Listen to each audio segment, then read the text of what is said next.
സത്യം പറഞ്ഞാൽ വീഡിയോയിലൊക്കെ കണ്ട് നല്ല കൊതി തോന്നിട്ടാട്ടോ ഹസ്ബൻഡിനെ അനിയനെ കൊണ്ട് ഞാൻ ഇങ്ങോട്ടേക്ക് പോകുന്നത്. ബില്ല് വന്നപ്പോഴാട്ടോ ശരിക്കും ഞെട്ടിപ്പോയത്.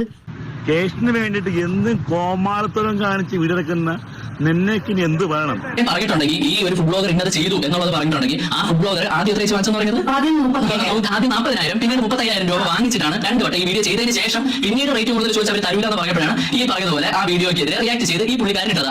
നമസ്കാരം. പ്രമോഷൻ. ഇപ്പൊ നമ്മുടെ നാട്ടില് എന്ത് സാധനങ്ങൾക്കും പ്രമോഷനുണ്ട്. ഉപ്പ് തൊട്ട് കർപ്പൂരം വരെ എന്ത് ഐറ്റം വിൽക്കാനും പ്രമോഷൻ വീഡിയോ ആവശ്യമാണല്ലേ. അതുകൊണ്ട് തന്നെ കടയുടമകളും സ്ഥാപന ഉടമകളും ഒക്കെ തന്നെ പ്രമോഷൻ വീഡിയോ എടുക്കാൻ വേണ്ടി ഏറ്റവും കൂടുതൽ ആശ്രയിക്കുന്നത് ആരെയാണ്? സോഷ്യൽ മീഡിയയിൽ ഒരുപാട് ഫോളോവേഴ്സ് ഉള്ള ഇൻഫ്ലുവൻസേഴ്സിനെയും യൂട്യൂബിൽ ഒത്തിരി സബ്സ്ക്രൈബേഴ്സ് ഉള്ള വ്ളോഗേഴ്സിനെയും ആയിരിക്കും. അപ്പം നമ്മുടെ നാട്ടിൽ പ്രമോഷൻ ചെയ്യുന്ന സാധനങ്ങളിൽ ബ്യൂട്ടി പ്രൊഡക്ട്സ്, കോസ്മെറ്റിക് പ്രൊഡക്ട്സ് ഒക്കെ മാറ്റി നിർത്തിയാൽ ഏറ്റവും കൂടുതൽ പ്രമോഷൻ ചെയ്യുന്നത് എന്തിനായിരിക്കും? ഫുഡ് ഐറ്റത്തിനായിരിക്കും. ഒരുപാട് ഹോട്ടലുകളിലും റെസ്റ്റോറൻറ്റുകളിലും ഒക്കെ തന്നെ പോയി അവിടെയുള്ള ഫുഡൊക്കെ ടേസ്റ്റ് ചെയ്ത് ആ ഫുഡിൻ്റെ ക്വാളിറ്റിയും ക്വാണ്ടിറ്റിയും അവിടുത്തെ ഗുണനിലവാരവും അവരുടെ അന്തരീക്ഷവും അങ്ങനെ എല്ലാ കാര്യങ്ങളെക്കുറിച്ചും വാതോരാതെ നല്ലത് മാത്രം പറയുന്ന ഒരുപാട് ഫുഡ് ബ്ലോഗേഴ്സ് നമ്മുടെ നാട്ടിലുണ്ട്. മലയാളികൾക്കിടയിൽ തന്നെ 100 കണക്കിന് ഫുഡ് ബ്ലോഗേഴ്സിനെ നമുക്ക് കാണാൻ സാധിക്കും. അവരുടെയൊക്കെ വീഡിയോസ് വളരെ കൊതിയോടുകൂടി നമ്മൾ നോക്കി കാണാറുണ്ട്. എന്ത് നല്ല ടേസ്റ്റ് ഉള്ള വിഭവങ്ങളാണ്. കണ്ണിന് കുളിർമ നൽകുന്ന, മനസ്സിന് കുളിർമ നൽകുന്ന, ടേസ്റ്റ് ചെയ്തില്ലെങ്കിൽ പോലും ആ വീഡിയോസ് ഒക്കെ കാണുമ്പോൾ നമ്മുടെ വയറിനും കുളിർമ നൽകാറുണ്ട്. അപ്പം ഇവരുടെയൊക്കെ വാക്ക് വിശ്വസിച്ച് നമ്മൾ ഈ ഫുഡ് സ്പോട്ടുകളൊക്കെ തന്നെ പോയി സന്ദർശിച്ച് അവിടെ പോയി ഫുഡ് കഴിക്കും. പക്ഷേ ഈ ഫുഡ് ബ്ലോഗേഴ്സ് ഒക്കെ തന്നെ ജെന്യുവിൻ ആയിട്ടുള്ള കാര്യങ്ങൾ ആയിരിക്കുമോ പ്രൊമോഷൻ ചെയ്യുന്നത്? 90% ആയിരിക്കില്ല. ജെന്യുവിനായിട്ട് ഫുഡ് ബ്ലോഗ് ചെയ്യുന്ന ഒരുപാട് ആൾക്കാരുണ്ട്. നല്ല രീതിയിൽ കാര്യങ്ങൾ പറഞ്ഞ് പാവപ്പെട്ട ആൾക്കാരെക്കുറിച്ചും പാവപ്പെട്ട ആൾക്കാരുടെ കടകളെക്കുറിച്ചും ഒക്കെ പ്രൊമോട്ട് ചെയ്യുന്ന ഒത്തിരി ഫുഡ് ബ്ലോഗേഴ്സിനെ നമുക്ക് കാണാം. പക്ഷെ 90% അങ്ങനെയല്ല. അത്തരത്തിൽ ഇതുപോലെ ഒരു ഫുഡ് ബ്ലോഗറിന്റെ വാക്ക് കേട്ട് ഒരു കടയിൽ ചെന്ന് ഫുഡ് കഴിച്ച് പണി കിട്ടിയ വേറൊരു ബ്ലോഗറിന്റെ വീഡിയോ ഞാൻ ആദ്യം കാണിച്ചു തരാം. നല്ലൊരു പറ്റിപ്പേര് കിട്ടിയതുകൊണ്ടാട്ടോ ഈ ഒരു വീഡിയോ അപ്ലോഡ് ചെയ്യുന്നത്. തിരുവനന്തപുരത്തെ ചില പ്രശസ്ത ഫുഡ് ബ്ലോഗർമാരുടെ വീഡിയോ കണ്ട് ആക്രാന്ത മൂത്താണ് കേട്ടോ ഞാൻ ഇങ്ങോട്ടേക്ക് വന്നത്. നെയ്ബോളിയാണ് കേട്ടോ ഐറ്റം. ഇത് ഇവിടെ കൂട്ടി ഉണ്ടാക്കി തരുന്ന നല്ല രസമാണ് കണ്ടോണ്ടിരിക്കാൻ. ഇന്നൊരു പ്രത്യേക ഓഫറൊക്കെ ഉള്ളതുകൊണ്ട് 200 ഗ്രാം പായസം ഒരു കോമ്പോയിൽ ഒഴിച്ചു തരുന്ന കേട്ടോ ഇവർ പറഞ്ഞത്. പക്ഷെ സത്യം പറയാലോ, കൂടി പോയാൽ 30 ഗ്രാം വരും ഈ പായസം കോരുന്ന തവി. അതിനകത്ത് നിന്ന് 2 തവണ എടുത്ത് ഒഴിച്ചു തരുമ്പോൾ എങ്ങനെ പോയാൽ 60 ഗ്രാം. അതിൽ കൂടുതലൊന്നും പായസം ഇല്ല കേട്ടോ. ബോളിയാണെങ്കിൽ തരക്കേടില്ല, അത്ര തന്നെ. പായസവും അതേപോലെ. സത്യം പറഞ്ഞാൽ വീഡിയോയിലൊക്കെ കണ്ട് നല്ല കൊതി തോന്നിട്ടാട്ടോ ഹസ്ബൻഡിനെ അനിയനെ കൊണ്ട് ഞാൻ ഇങ്ങോട്ടേക്ക് പോകുന്നത്. ബില്ല് വന്നപ്പോഴാട്ടോ ശരിക്കും ഞെട്ടിപ്പോയത്. 145 രൂപ. സത്യം പറഞ്ഞാൽ നല്ല സങ്കടം തോന്നി. ഇതിൽ നിന്ന് എനിക്ക് മനസ്സിലായ ഒരു കാര്യം എന്താ വെച്ചാൽ ഈ ബ്ലോഗർമാർ പറയുന്ന തണ്ടകൾ എല്ലാം വിശ്വസിക്കുന്നു. എന്റെ കഷ്ടകാലത്തിലാട്ടോ 2 പേരെ ഞാൻ കൊണ്ടുവന്നത്. ഇവരുടെ വിശപ്പ് മാറ്റാൻ വേണ്ടി ഞാൻ പിന്നെ വേറൊരു കടയിൽ സെപ്പറേറ്റ് കൊണ്ട് ഫുഡ് വാങ്ങിച്ചു കൊടുക്കേണ്ടി വന്നു. ഇതാണ് നെയ് ബോളി. നെയ് വീഴ്ത്തണ വീട്ടിലുണ്ട്. ആ നെയ് ഒഴിപ്പന വാരി കോരിയാണ് ഒഴിക്കുന്നത്. അതുകൊണ്ട് ഭയങ്കര മണമാണ് ഈ ഒരു ബോളിക്ക്. ഈ മുതുകൊണ്ടകളെല്ലാം ബോളിയുടെ അകത്തുള്ള ഫീലിംഗ്സ് ആണ്. ലൈവ് ആയിട്ടാണ് ചൂട് നെയ് ബോളി നമുക്ക് ഉണ്ടാക്കി തരുന്നത്. ബോളിയെല്ലാം നല്ല പൂരി പോലെ പെരുകി വരും. അതിനുശേഷം നെയ്യും തടവി നല്ല വാഴയിലെ പ്ലേറ്റിംഗ് തരും. അതിനുശേഷം നമുക്ക് ഇഷ്ടമുള്ള പായസം ഏത് വേണമെങ്കിലും സെലക്ട് ചെയ്യാം. ഇവരൊരു സ്പെഷ്യൽ പായസമാണ് കോക്ടെയിൽ പായസം. അതെന്തായാലും ട്രൈ ചെയ്യാം. പാൽപ്പായസം, കടലപ്പായസം, അടപ്പായസം, അങ്ങനെ ഒരുപാട് വെറൈറ്റി പായസം. ഇതാണ് ഞാൻ പറഞ്ഞ കോക്ടെയിൽ പായസം. കോക്ടെയിൽ പായസം ബോളിയും കൂടെ ഭയങ്കര ടേസ്റ്റ് ആണ്. കൂട്ടി കുഴച്ച് കഴിച്ചിട്ടില്ല, നല്ല മുതുക്ക് ടേസ്റ്റ് ആണ്. തൊള്ളയിൽ കൂടെ ഇറങ്ങി പോകുന്നത് അറിയത്തേ ഇല്ല. ഇതെല്ലാം കഴിച്ച് വീട്ടിൽ പോയി ഒരു മുതുക്കുറങ്ങി 2 മണിക്കൂർ കഴിഞ്ഞാണ് എണീച്ചത്. അപ്പോൾ നമ്മുടെ തിരുവനന്തപുരത്ത് ബോളിക്കും പായസത്തിന് വേണ്ടി മാത്രം ഒരു അടിപൊളി ഒരു കൗണ്ടർ ഓപ്പൺ ആയിട്ടുണ്ട്. അത് നമുക്ക് ലൈവ് ആയിട്ട് നല്ല ചൂടോട് കൂടെയാണ് പായസം ബോളി എല്ലാം കിട്ടുന്നത്. നിങ്ങൾക്ക് പാഴ്സൽ വേണമെങ്കിൽ അവിടെ ബോട്ടിൽ പായസം വെച്ചിട്ടുണ്ട്. അപ്പോൾ ലൊക്കേഷൻ വരുന്നത് നമ്മുടെ തിരുവനന്തപുരം കരമന ഐഡിയൽ ഷോറൂമിന്റെ തൊട്ട്. ഇത്തരത്തിൽ പണി കിട്ടിയിട്ടുള്ള ഒരുപാട് ആൾക്കാരുണ്ടായിരിക്കും. ഫുഡ് ബ്ലോഗേഴ്സിന്റെ വാക്ക് കേട്ട് ഓരോ ഫുഡ് സ്പോട്ടുകളൊക്കെ സന്ദർശിച്ച് പണി കിട്ടിയിട്ടുള്ള ഒത്തിരി ആൾക്കാരുണ്ടായിരിക്കും. ഇപ്പം നമ്മൾ അവിടെ ചെല്ലുമ്പോൾ നമുക്ക് ആ ടേസ്റ്റ് പിടിക്കണമെന്നില്ല. ഇവർ പറഞ്ഞ ക്വാണ്ടിറ്റിയോ ക്വാളിറ്റിയോ ഒന്നും തന്നെ അവർ തരുന്ന ഫുഡിൽ ഉണ്ടായിരിക്കത്തില്ല. അപ്പോൾ നമ്മൾ മനസ്സിലാക്കേണ്ട ഒരു കാര്യം, കൈ നിറയെ കാശ് വാങ്ങിച്ചിട്ടായിരിക്കും പല ഫുഡ് ബ്ലോഗേഴ്സും ഓരോ ഫുഡ് സ്പോട്ടും പ്രൊമോട്ട് ചെയ്യുന്നത്. വലിയ വലിയ റെസ്റ്റോറൻറ്റുകളും 5 സ്റ്റാർ ഹോട്ടലുകളും ഒക്കെ പ്രൊമോട്ട് ചെയ്യുമ്പോൾ ഉറപ്പായിട്ടും 1 ലക്ഷത്തിന് മേല് പൈസ കിട്ടും. 10,000-50,000 രൂപ വെച്ചിട്ട് വാങ്ങിക്കുന്ന ഒത്തിരി ഫുഡ് ബ്ലോഗേഴ്സ് ഉണ്ട്.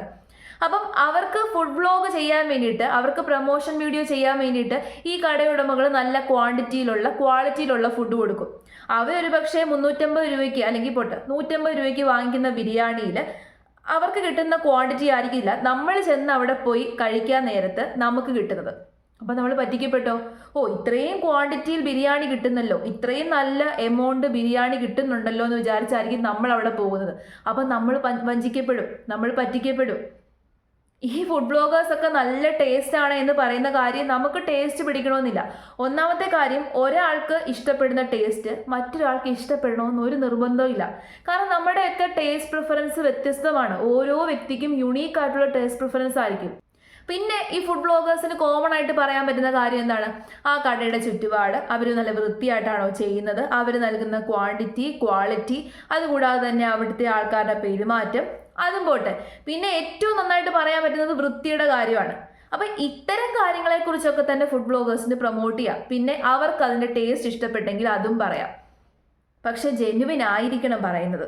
അല്ലാതെ കാശ് വാങ്ങിച്ചിട്ട് എന്ത് വൃത്തികേടും നല്ലതാണ് എന്ന് പറയുന്ന മനോഭാവം ശരിയല്ല. പക്ഷെ മിക്ക ഫുഡ് ബ്ലോഗേഴ്സും അങ്ങനെയാണ് ചെയ്യുന്നത്. ഫുഡ് ബ്ലോഗേഴ്സ് മാത്രമാണോ? നമ്മുടെ നാട്ടിലുള്ള മിക്ക ഇൻഫ്ലുവൻസേഴ്സിൻ്റെ സ്ഥിരം പണി അതായിരിക്കും. ഇപ്പോൾ ബ്യൂട്ടി പ്രൊഡക്റ്റുകളൊക്കെ തന്നെ പ്രൊമോട്ട് ചെയ്യുന്ന ഇൻഫ്ലുവൻസേഴ്സിനെ നമുക്ക് അറിയാമല്ലോ. ഒരു മാസം തന്നെ 10, 20, 30 പ്രൊഡക്റ്റാണ് അവർ പ്രൊമോട്ട് ചെയ്യുന്നത്. എല്ലാ പ്രൊഡക്റ്റും അവർക്ക് റിസൾട്ട് നൽകി. 100% റിസൾട്ടാണ്. 99 പോലും അല്ല, 100% റിസൾട്ട്. നമ്മൾ മനസ്സിലാക്കേണ്ട ഒരു കാര്യം, എന്ത് സാധനമായിക്കോട്ടെ, എന്ത് പ്രൊഡക്റ്റ് ആയിക്കോട്ടെ, 100% റിസൾട്ട് തരാൻ വേണ്ടിയിട്ട് ഒന്നിനെ കൊണ്ട് സാധിക്കത്തില്ല. അതിപ്പോൾ ഒരു മരുന്നായിക്കോട്ടെ, ബ്യൂട്ടി പ്രൊഡക്റ്റ് ആയിക്കോട്ടെ, കോസ്മെറ്റിക് ക്രീം ആയിക്കോട്ടെ, ഈവൻ ഫുഡ് ആയിക്കോട്ടെ. 100% എന്ന് പറയുന്നതേ പറ്റീരാണ്. അങ്ങനെ 100% ഇല്ല. 90% മാക്സിമം എത്തും. പക്ഷെ 100% എന്ന് പറയുന്നത് അത് പറ്റീരാണ്. അപ്പം ഇത്തരത്തിലുള്ള ബ്ലോഗേഴ്സിനെയൊക്കെ വിശ്വസിച്ച് നമ്മൾ സ്വയം പോയി നമ്മുടെ കയ്യിലെ കാശ് ചിലവാക്കാതെ ഇരിക്കുക. നമ്മൾ തന്നെ പോയി നമ്മൾ തന്നെ കണ്ടറിഞ്ഞ് നമുക്കിഷ്ടപ്പെട്ടെങ്കിൽ മാത്രം നമുക്കിഷ്ടപ്പെട്ടു എന്ന് പറയാം. പിന്നെ വേറൊരു സംഭവം കൂടിയുണ്ട്. ഈ ട്രെൻഡ് എന്ന് പറയുന്ന ഒരു കാര്യമുണ്ടല്ലോ. ഇതുപോലെ ഏതെങ്കിലും ഒരു ഫുഡ് ബ്ലോഗർ ഏതെങ്കിലും ഒരു ഫുഡ് സ്പോട്ട് പ്രൊമോട്ട് ചെയ്തു. നല്ല ഫുഡ് സ്പോട്ടാണ്, നല്ല ഭക്ഷണമാണ്, നല്ല ക്വാളിറ്റിയാണ്, ക്വാണ്ടിറ്റിയാണ് എന്നൊക്കെ പറഞ്ഞ് പ്രൊമോട്ട് ചെയ്തു.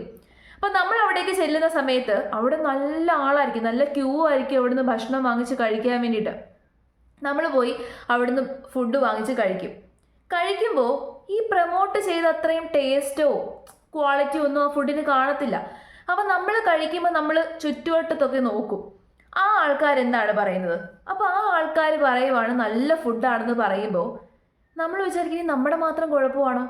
ആ ഒരു വിചാരം വെച്ചിട്ട് ആൾക്കാരെന്ത് ചെയ്യും? നല്ലതാണെന്ന് പറയും. അവർ പറ്റിക്കപ്പെട്ടു എന്ന് എല്ലാവരും തുറന്ന് പറയത്തില്ല. മനസ്സിലായോ? അപ്പം നമ്മൾ നോക്കുമ്പോൾ വലിയ ക്യൂ ആയിരിക്കും. പക്ഷേ ഈ ക്യൂവിൽ നിന്ന് ഫുഡ് കഴിക്കുന്നവർക്കൊക്കെ തന്നെ അത് ഇഷ്ടപ്പെടണമെന്ന് യാതൊരു നിർബന്ധവും ഇല്ല. മറ്റുള്ളവർ ഇഷ്ടപ്പെട്ടു എന്ന് പറയുന്നത് കൊണ്ട് തന്നെ നമുക്കും ഇഷ്ടപ്പെട്ടു എന്ന് തന്നെ പറയാം എന്നുള്ള ധാരണയിൽ ഇവരിങ്ങനെ അങ്ങ് പറയും. അപ്പോൾ വഞ്ചിക്കപ്പെടാതിരിക്കുക, പറ്റിക്കപ്പെടാതിരിക്കുക. ഇങ്ങനെ പറ്റിക്കാനും വഞ്ചിക്കാനും ഒത്തിരി വ്ളോഗേഴ്സ് ഇറങ്ങിയിട്ടുണ്ട്. ജെന്യുവിനായിട്ട് വ്ളോഗ് ചെയ്യുന്ന, പ്രൊമോട്ട് ചെയ്യുന്ന ആൾക്കാരുണ്ട്, ഒത്തിരി ആൾക്കാരുണ്ട്. പക്ഷേ അവരുടെ എണ്ണം കുറവും പറ്റിക്കുന്ന ആൾക്കാരുടെ എണ്ണം കൂടുതലുമാണ്. അപ്പോൾ പറ്റിക്കുന്നത് ആരാണ്, ജെന്യുവിനായിട്ട് ചെയ്യുന്നത് ആരാണ് എന്ന് തിരിച്ചറിയാനുള്ള ഒരു ശേഷി നമുക്കുണ്ടായിരിക്കണം. അപ്പോൾ ഏതായാലും ഇതുപോലെയുള്ള ഫുഡ് ബ്ലോഗേഴ്സിൻ്റെയൊക്കെ വാക്ക് കേട്ടിട്ട് ഇതുപോലെയുള്ള ഫുഡ് സ്പോട്ടുകൾ പോയി സന്ദർശിക്കാതെ ഇരിക്കുക. നമ്മൾ സ്വയം ഉറപ്പ് വരുത്തിയതിനു ശേഷം മാത്രം പോവുക.